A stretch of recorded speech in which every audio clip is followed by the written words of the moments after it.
And he had a purpose. He began to teach the hatchling small things. How to hold tools. How to speak simple words in both languages. How to listen to the jungle sounds. The hatchling learned faster than expected it.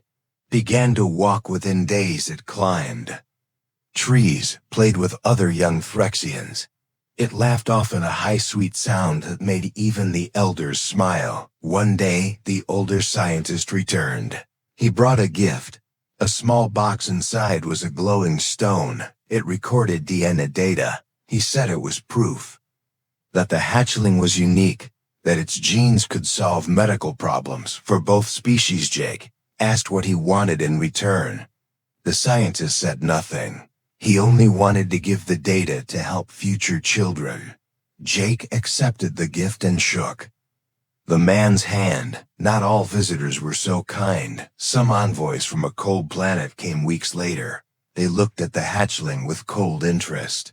They spoke in low voices and used strange tools to scan the air. Jake did not trust them. Neither did Luma. The hatchling hid behind her wings whenever they came close. After one visit, Jake found a tracker placed under the nest. He crushed it and threw it into the fire. He sent a message to the council. He said, "You promised safety. If you break that, we leave. And we will not return." The council responded with an apology. They punished the ones who placed the tracker. After that, no more spies came. Seasons changed on Threxos 4. The trees dropped golden leaves. The rivers became slower and cooler. The hatchling grew taller, stronger. Its voice was clear now. It could speak in full sentences, both in human and Threxian words. One day the hatchling stood before the tribe and gave a short speech. It said, "I am not one, I am two, and I am new." The crowd clapped. Luma wiped her eyes. Jake felt his chest tighten with pride. Later that night, the hatchling asked Jake a question. "Why am I different?" Jake looked at the stars for a moment, then said, "Because you were born from something rare. Not fear, not science, but love." Hatchling nodded slowly. It seemed to understand. Jake knew the future would still be full of questions. Would the hatchling be accepted in the galaxy? Would others follow? Would peace last? He did not know, but he did know one thing. This child had already changed him, had changed Luma, had changed the entire village. Maybe one day the stars would be full of others like this. Children of two worlds, bridges between species. But even if that never happened, even if this child remained the only one, Jake would still choose this path again. He watched as the hatchling fell asleep beside Luma, their wings touching gently. The jungle outside was quiet, safe. Warmy stepped outside the hut and looked at the sky. He sent a message to Earth, to the council, to anyone who might listen. He said, "You sent us here to explore. We found more than life. We found love. We found family, and we will protect it no matter what comes next." As he ended the message, the stars above seemed to shine a little brighter. Jake smiled, then walked back into the hut where his world waited for him. She did not speak, but her presence alone said she would protect the egg at any cost. One of the human scientists stepped forward. He was an older man with tired eyes and a scanner in his hand. He pointed it toward the egg and studied the results. In silence, after a moment, he turned to the others and gave a quiet nod. He said the readings were not normal. The DNA signature was mixed, part human, part Threxian. He called it the first known hybrid between two intelligent species, and it was alive. Healthy, growing faster than anything they had seen. The room fell silent for a moment. Even the loudest voices did not speak. Jake felt a chill go down his back. A part of him already knew this, not from science, but from instinct. Luma slowly moved forward and touched the egg with one hand. The surface responded with a soft glow and a vibration like a heartbeat. She looked at Jake then. Her eyes asked him one question without words. Would he stay? Would he help raise this new life? Jake looked at the Scientists then back at Luma. He gave one slow nod. He said he would not leave. This was not just an alien discovery.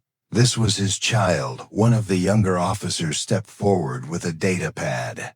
He said the Galactic Council had already begun writing laws for the hybrid. They planned to move it to a protected research base, to observe and study the creature as it grew. Jake Astu gave them the right to do that.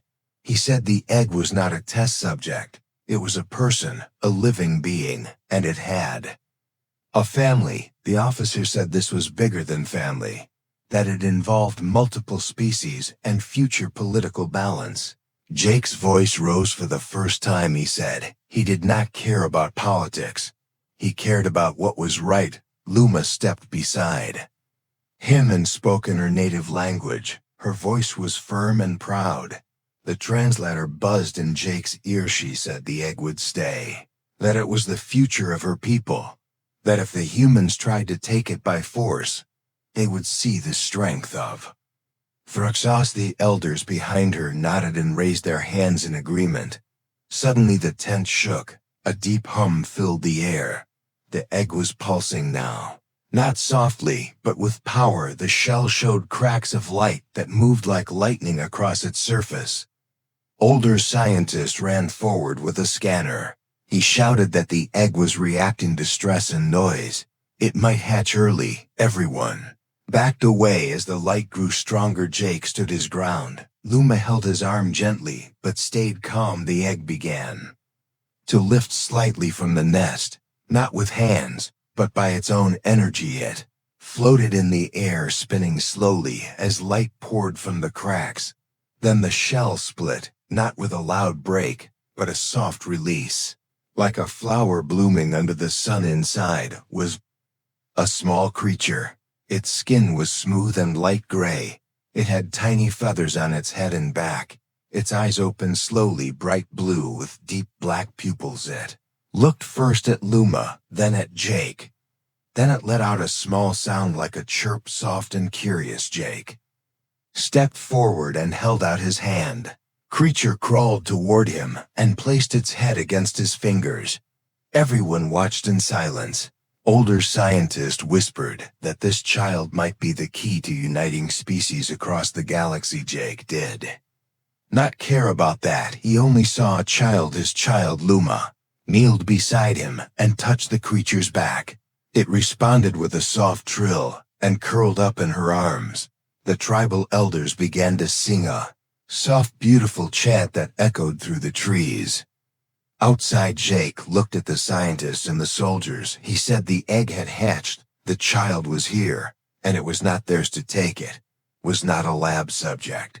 It was not a threat. It was family. One by one, the humans lowered their weapons and turned off their scanners. Even the officers who had demanded control stood down. The older scientist stepped forward and said he would report that the child was safe and that it belonged with its parents. Jake thanked him with a nod. That night the tribe held a celebration. Fires lit the jungle and songs filled the air. Jake sat beside Luma, watching their child sleep. He did not know what the future held, but he knew he was no longer just a visitor. He was home. He was father to something new, and he would protect that life with everything he had. The morning after the hatching was quiet. Sunlight passed through the green leaves above as the jungle slowly woke. Birds chirped and soft winds moved the tall trees gently. Jake sat outside a hut built for him, and Luma, the hatchling, rested in a small blanket beside him. Its feathers had grown a little overnight. Tiny blue wings stretched now, and then as it slept, Jake watched every small breath, every twitch. He could not stop smiling. Luma stepped out of the hut and sat beside him. She held a bowl of warm fruit and passed it to him. He took a bite and looked into her eyes. No words were needed. They both knew something big had started, not just between them, but for their world. But peace never lasted long. By mid-morning, a new shuttle arrived from the orbiting station. It was not a research team this time. It was a political team, uniform security. A council speaker named Riller was tall and sharp with narrow eyes and a calm, cold voice. He walked into the village like he owned it. Jake met him near the outer trees. Luma stayed back holding the hatchling Gryler greeted Jake with a short nod. He said he came on behalf of the Interplanetary Species Council. He said that the hybrid child was a galactic concern now, that the council had voted to take custody of the child and raise it in a neutral station. Jake said no. He did not yell. He simply said. Norler raised an eyebrow and asked if Jake was refusing a direct order from the council. Jake said the child was not a political object. It was a living being with parents, not a science project. Norler did not argue. He only said that if the child was not handed over within 24 hours, they would send security to take it. Jake walked back to the hut. Luma had heard everything. Her feathers tightened and her wings twitched. She held the hatchling close and looked at Jake. He nodded once. They both understood. They could not run. This was their home, but they could fight, not with guns, but with will. That night the village prepared quietly. Traps were hidden around the paths. Scouts took watch in the trees. Even the elders stood guard. Jake sent one message to the human ship above. He said, if you come for the child, you will face the family. By morning, the sky filled with the low hum of drop ships. 3 shuttles came down. Each carried armed officers in clean silver armor. They marched into the jungle, weapons ready, eyes scanning. But the jungle was alive. It moved, it whispered, it watched. The first trap hit near the stream. A cloud of sleeping gas rose from the ground. The officers dropped unharmed, but out the second group was led into a circle of moving vines. They struggled to move, got tangled, lost direction. Only one group reached the center of the village. Jake stood in front of the hut with a wooden spear. Luma stood beside him. The hatchling peeked from behind her leg. Lead officer stepped forward and said they did not want to harm anyone. Jake replied that, if they truly wanted peace, they would leave. The officer looked unsure. He lowered his weapon slightly. Then the hatchling made a sound. A high, clear tone. It echoed through the village. The sound was not loud, but it was powerful. The trees shook, the vines moved. The officer froze. He looked at the hatchling, his eyes wide. He said it spoke. Jake nodded. He said it knows, it feels, it chooses. The officer turned to his team and gave a signal. They lowered their weapons, then slowly turned back toward the forest. Later that day, the council sent another message. They agreed to stop all forced actions, but they said they would watch. They would wait.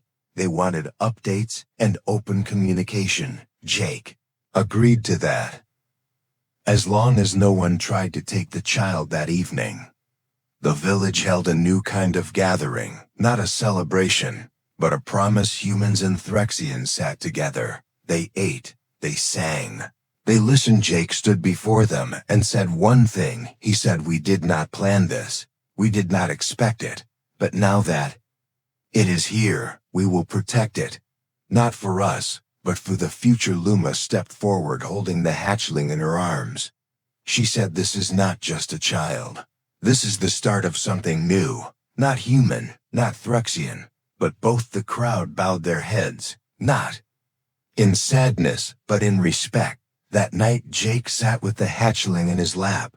He looked up at the stars. He knew more trouble might come. More tests, more eyes watching.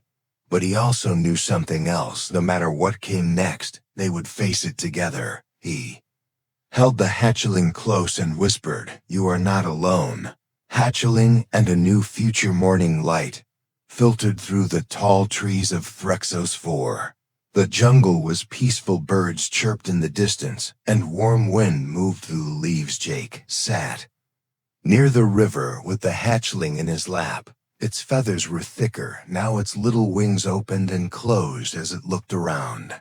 Bright blue eyes stared at the water with wonder. Luma sat beside Jake, washing a bowl in the stream. She looked over at him and smiled softly. Their child chirped once and leaned against. Jake's chest life in the village had changed. The humans had stopped trying to take the hatchling, but the eyes of the galaxy were still watching. Scouts from other species came to study from a distance. They were not allowed to touch, only observe. Jake had set one rule: no one takes the child. No one separates the family. The council agreed for now, but they still asked questions. They still sent messages. They still watched. One evening, the hatchling made a new sound. It was not a chirp. It was a word. The word was simple. "Clear it," said Dad. Jake froze for a moment, then looked down with wide eyes. The hatchling looked up and said it again. Dad. Luma heard it too. She came over and touched the hatchling gently. Then she whispered another word, one from her own language. It meant love. Jake felt something shift inside him. He was not just a visitor on this planet anymore. He was a father. He slept with a feathered alien girl. A month later, she gave him an egg. HFY Sci-Fi. Jack stood at the edge of the green cliff, looking down at the thick jungle of Threxos 4. He had never seen a planet like this before. The air smelled sweet but heavy. The trees looked like they could touch the sky. Their purple leaves danced in the wind like they were alive. His boots sank slightly into the soft mossy ground as he stepped forward. Behind him, the rest of the crew was still unpacking the research gear. They were here to study the native species and make peaceful contact. Jake was the cultural specialist on this mission. That meant he had to talk to aliens and try not to offend anyone. The Threxians were strange creatures, feathers instead of hair, sharp eyes that glowed under the sun, wings that did not fly but folded around their bodies like cloaks. They walked upright and lived in high tree villages built with vines and bone. Jake had seen pictures, but meeting them in person was different. First time he met Luma was near the river. She was gathering fruit when he approached. At first she looked ready to run, but he knelt down slowly and offered her a small device. It was a translator. She took it with her clawed hand and clipped it to her ear. They stared at each other for a long time. Then she spoke. Her voice was soft but filled with curiosity. Jake smiled and replied slowly. From that day, they started to meet often. She showed him where the wild fruits grew. He told her stories about Earth. She danced when he played music on his old tablet. He laughed when she tried to mimic his accent.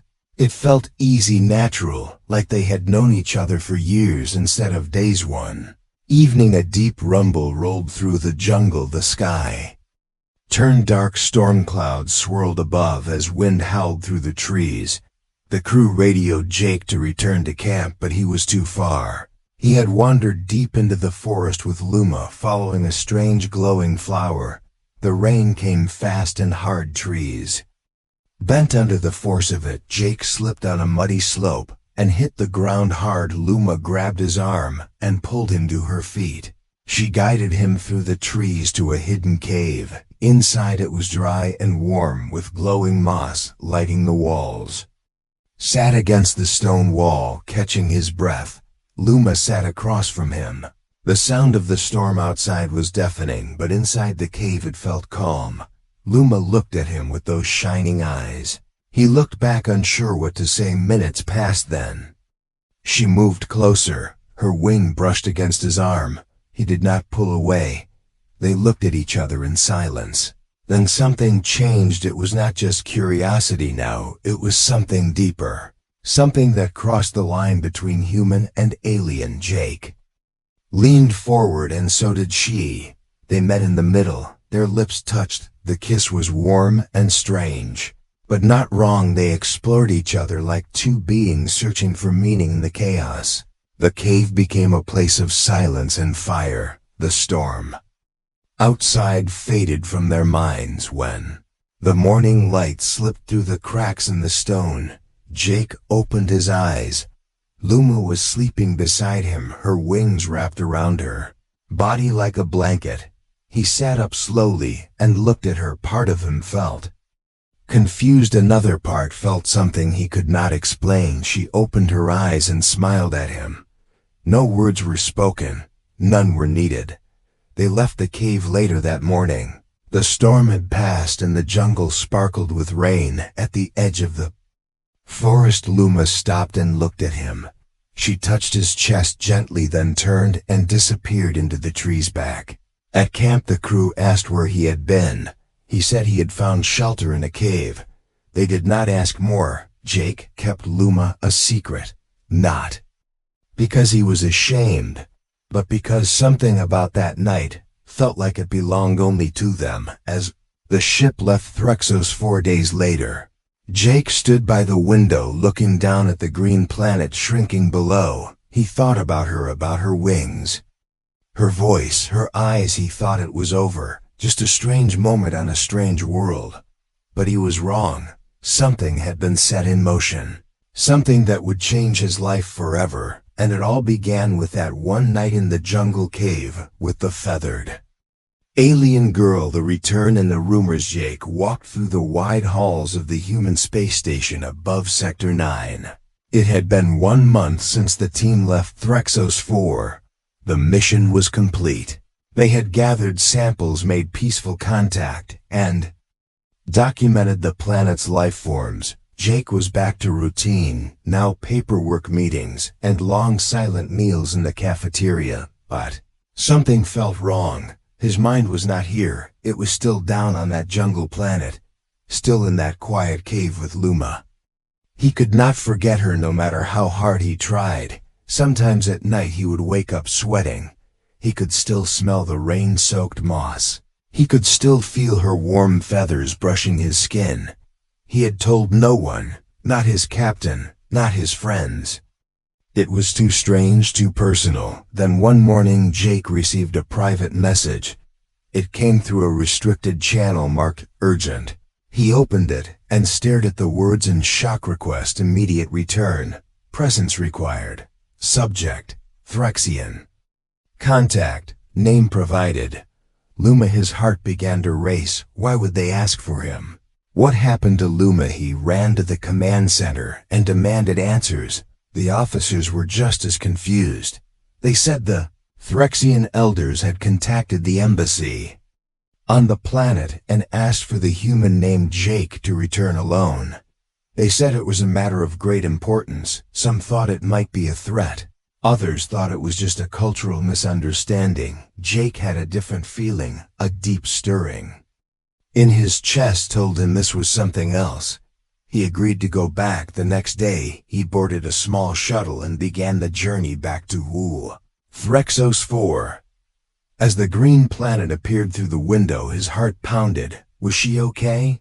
Why did she call him? He had no answers. He landed near the old contact site where the tribal village once met with his team. Now the place looked different, decorated, colorful. There were banners made of leaves and feathers hanging between the trees. Threxians began to gather as he stepped out of the shuttle. They whispered and pointed, but not in fear. In excitement, Luma appeared from the crowd. She looked stronger now. Her feathers shimmered in the sun, and her eyes looked brighter than before. Jake stepped forward. She walked straight to him and placed her hand on his chest again, just like the last time. Then without a word she turned and led him through the village. They walked past large huts and into a wide circle where the tribe had gathered. In the center was a nest made of branches, leaves, and glowing flowers, and in that nest was an egg. It was huge, larger than anything Jake had ever seen. It was not just big, it was pulsing alive. Warm light glowed from deep inside the shell, and strange patterns moved across its surface. Jake stared at it without speaking. He could feel the air around it buzzing. He looked at Luma, who simply nodded toward the egg. Translator buzzed in his ear. She spoke slowly and clearly. She said the egg came from her, that she had laid it 1 week ago, and that it was not normal. No other Threxian had laid such an egg in hundreds of years. Jake tried to speak, but no words came out. She reached out and took his hand. She said this egg was different because of what they had shared, that something inside her had changed after that night. The elders believed it was a gift from the stars, a bridge between two kinds, a hope for their people who had been dying slowly for generations. Jake could not believe it. He stared at the egg and tried to process what he was hearing. Was it even possible? Could a human and a Threxian create life? Tribe began to sing. Soft voices filled the air with strange sounds. The elder stepped forward and placed a feather crown on Jake's head. The translator said he was now honored as the life giver. They saw him not as a stranger, but as family. He felt dizzy. He took a step back and sat on a stone. His mind was spinning. Then a new sound came from the sky engines. A larger ship was approaching. A science team from the Human Galactic Council had arrived. They had heard about the egg. Someone had leaked the news. Now scientists, soldiers, and diplomats were coming to study it. Jake was pulled away from the nest and taken to a meeting tent. They asked him questions, dozens of questions. Was he aware of this? Did he agree to it? Did he understand what it meant? He had no real answers. He said he had shared a moment with someone he cared about. That was all, but to them, it was history. It was science. It was politics. The council wanted the egg moved to a research center. They said it would be safer there. They said the child would be protected and studied properly. Jake looked out at the village at Luma, at the egg glowing in its nest. He felt something deep in his chest. Not science, not duty, but connection, family. He stood up and said, "The egg stays here." The diplomats argued. The scientists shouted. But Jake did not move. Luma stood beside him, silent but strong. The egg pulsed again, this time brighter, almost like it heard the voices and felt the tension. Jake looked down at it, then at the sky. He knew something was coming, something big, but whatever it was, he was not walking away from it. Not now, not after everything, not when. A part of him was glowing inside that egg. End of part 2. Shall I continue with part 3, 1,000 words next? You said, part 3, 1,000 words. Kaleko, or interesting, Hunachea, or third-person style. Malakani, ha, or simple. Basic English. Ka use Karnahai.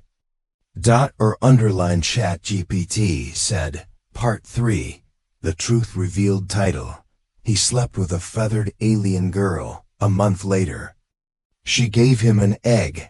HFY Sci-Fi stood still in front of the nest while the crowd behind him kept arguing.